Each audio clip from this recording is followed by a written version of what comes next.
Basta mga brand, it's me, Eric. Hi, Maan. Welcome back sa Pocket Sense PH kung saan gumagawa tayo ng mga honest reviews tungkol sa mga pabango. Sa video na to, mabilis lang to. So, Hawas Malibu. Hindi ko alam kung ano yung proper way of Malibu. Place ba yun? Oo, basta yun. Bagong Hawas. Tsaka Maison Alhambra Glacier Bold. Pareho tong alternative sa JPG Le Beau Le Parfum. Nakalimutan ko kasi na wala na kaming Le Beau Le Parfum eh. So, ito na lang yung pagkukumparahin namin. Papaumoy ko sa kanya. Ito nga pala is bigay ni Miss Joy. Tatag ko na lang dito sa video kapag in-upload na. So, yan. Kasi dati ito is sobrang okay siyang alternative ni Le Beau Le Parfum. Since may bago. Bago lang yung isa. Kumpara natin. Sige. Ready? Familiar ka ba dito? Or naalala mo? Sa mata ko. Yung na ano yung sinabi mo kanina? Na Le Beau Le Parfum. Yun ba yung parang maganda yung lalagyanan na parang bote? Ay, ano? Bote na. Bote rin pa. Hindi, ano Yun yung alam mo yung Ultra Male. Oo. Yung gano'n lalagyanan. Color green na gano'n. Familiar ako sa gano'n. Abango. Very summery. So, parang fresh Warm. siya. Oo. May naamoy ako na, may note ako, basta may naamoy ako parang spice something na. Lemon. Mabango siya. Ang warm na summery, fresh, ganun. Warm pero summery. Oo. Mabango to. Okay. So, pang mamaya na ibang description. Oo, mamaya na.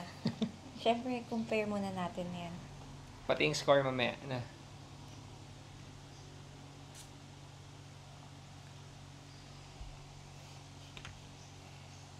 Mas maganda yung sprayer nito, no? Rosasi. Ano ba to? Ito? Parehong dupe sila? Pareho. Magkaamoy ba hindi? Magkaamoy. Oo, magkaamoy sila. Siguro, pero, yan. Pero mas subtle ng konti yung amoy nito. Ito yung mas maaamoy mo kaagad. Okay. Pero magkaamoy sila. Paamoy nga uli yung isa. Oo. Hindi. May difference eh. May sila, may makukuha mo, may similarities, pero para sa akin medyo malaki rin yung pagkakaiba. Medyo. Mas mas madami kang maaamoy dito. Kaysa dito. Ano pa? Yun lang. Which one is fresher? This one. Okay, agree. Dito ka. Para sa akin, kaya sinasabi kong okay na alternative ito dati dun sa Le Beau Le Parfum. Kasi wala naman ako ibang may turo. May mga bagong lumabas, pero hindi ko na rin sinubukan yung iba na mas mura. So, ito yung tinuturing ko na okay na alternative. Ano ba yung ibang bago ngayon? Cadlage Island yata. Pero hindi ko na-try eh. Pero, etong Rosasi Hawas, para sa akin, fresher take siya ng Le Beau Le Parfum. Parang medyo creamy yung amoy niya. Basta medyo Which one? cream. Ito. Yung bold. Oo, medyo creamy siya. Kaysa dito. No? Agree. Si Le Beau Le Parfum, kasi paamoy ko na rin sa ito para magandang laban. Ako yung spray. Ako naamoy ko na yun. Pero ito sa wrist mo na lang. Wag, kasi baka mag-mix pa. Kuha ka na lang ng iba. Sulatan ko na kasi. Tamad. Ito yung ginagaya nila? Hindi. Mas mas citrusy.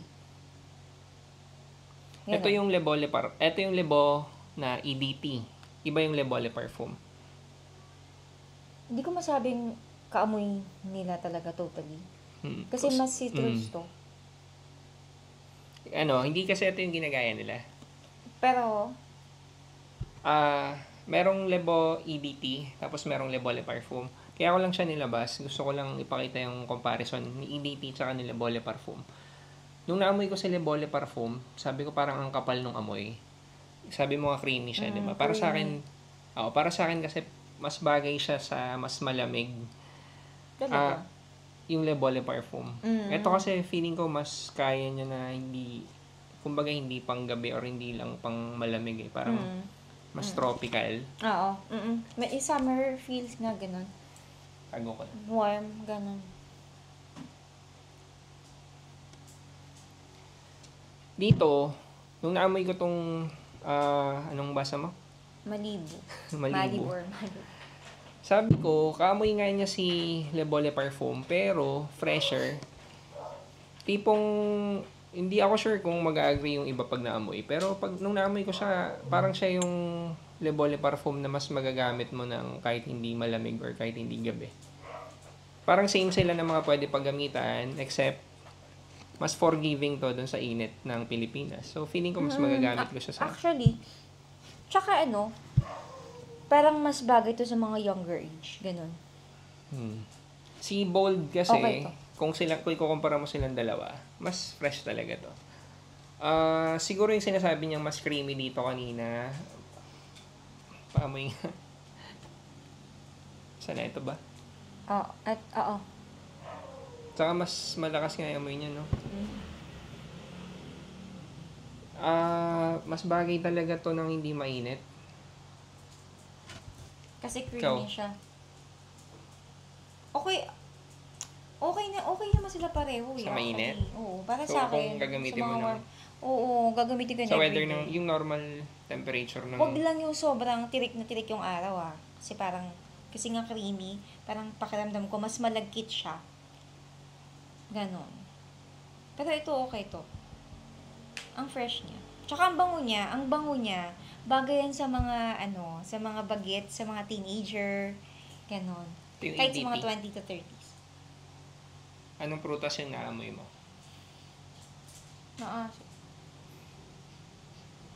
Hindi ko ma-pick up anong klaseng prutas to. Buko? Talaga? Hindi? Coconut? Ay, oo, medyo.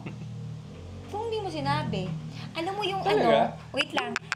Yung, alam mo yung, yung chocolate na maliit pagka galing ka sa abroad? Yung Bounty. Ano yung color white ba yan? Oo, yung color white na, parang 90% nyog, tapos Coconut 10% na ng creamy, chocolate. Oo, ganon. Pwede. Di ba? Unang beses na namin ko tayo coconut. Na-pick up mo kagad talaga. Baka na-mix ko na kasi kaya hindi ko na agad na pick up yung coconut mo. Oo. Parang Bounty, gano'n yung namin ko sa kanya. Kung i-rate mo to, bawat isa. 10 pareho sa akin yan. Talaga? Ang bango naman sila So, pareho. tabla lang sila para Oo. sa'yo? Walang lalamang? Pamili Hindi, kung pipili ka lang na isa. Kasi dalawa lang yan. Ano Mamaya to? madami yun. Ito talaga. Mas mas fresh. So, dahil lang doon. Oo. Tsaka mas maamoy mo talaga yung, mas maamoy mo siya. Ganon. Oo nga. Doon agree ako. Ayaw mo na ito. Yung ko. Kulit na naman ng aso namin. May nakalimutan ba ako itanong sa'yo? Anong age yung tingin mong Sabi bagay ko mong na, suot mga na ito? younger age nga. Mga Teenager? bagets, oo. 20s? 20s. Pareho? Ano sa 30s, oo. Pareho to? Walang pagkakaiba? Wala. Mas bagay yan sa mga younger age talaga. Anong damit yung bagay? Casual. Para sa Pareho? akin, casual, oo. Casual. Ito yung sabi mong fresher. That's fresher. Ito, thicker, creamier. Mas creamier, oo. So, ganun pa din. Mm-mm. Yung tingin mong, okay. Pang office, pang school. Oo, okay. Everyday nga, pwede mo nga suotin eh. Wearable siya eh. Okay. Mainit, malamig, ganun. Okay lang. Yun lang. Yan lang. Kung may nakalimutan kami, lagay nyo na lang sa comment section. Pero okay to. Ito yung kung papipili, kung halimbawa may mga pamangkin tayong mga lalaki ng mga teenager, ito, i-recommend ko to. Kesa dito. Mm-mm. Hulaan mo na lang kung magana to. Ano ba to? Anong brand? Hawas? Mga nasa 2 to 3 to. Dahil, kaya maganda hindi tinitignan. Ito. Ano ba to? Mga nasa 1,000 to. Tama? More than 1K ito. Nasa 3K nga. Kasi, nagiging familiar na ako dun sa brand eh. Kaya maganda minsan nakatakip mata ko kaya nakapikit eh. Yun lang, kung may nakalimutan kami or kung may nakalimutan ako itanong sa kanya, lagay nyo na lang sa comment section. Kung tatanungin nyo naman yung performance sa longevity na ito, para sa akin, Oo hindi, nga. hindi siya super project. Pero Ah, long lasting yung ganyan. Nag-last siya. Siguro kailangan ko pang testingin ko ilang oras. Pero yung projection niya, hindi ganun kalakas. Bago lang ba to? Kakaabot nga lang nito sa akin isang araw. So, pero kapag kinumpara ko silang dalawa, mas may projection to Oo. kaysa dito. Totoo. Totoo. Mas maamoy mo talaga to.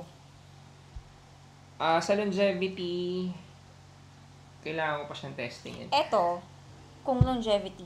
Kasi ito medyo creamy Nakalimutan kasi ko siya. na kasi ang tagal ko na yun hindi ginamit. Konti na nga lang. Nakalimutan ko na kung gaano katagal at saka kung gaano kalakas mag-project. Pero pag pinagkukumpara ko silang dalawa, mas may projection to si Malibu. Though, pag sila yung pinagkumpara ko pero pag kinumpara ko sa ibang hawas, mahina yung projection nito. Mas gusto ko lang yung bote nito. Kasi mas madaling hawakan. Ito kasi parang ang kapal.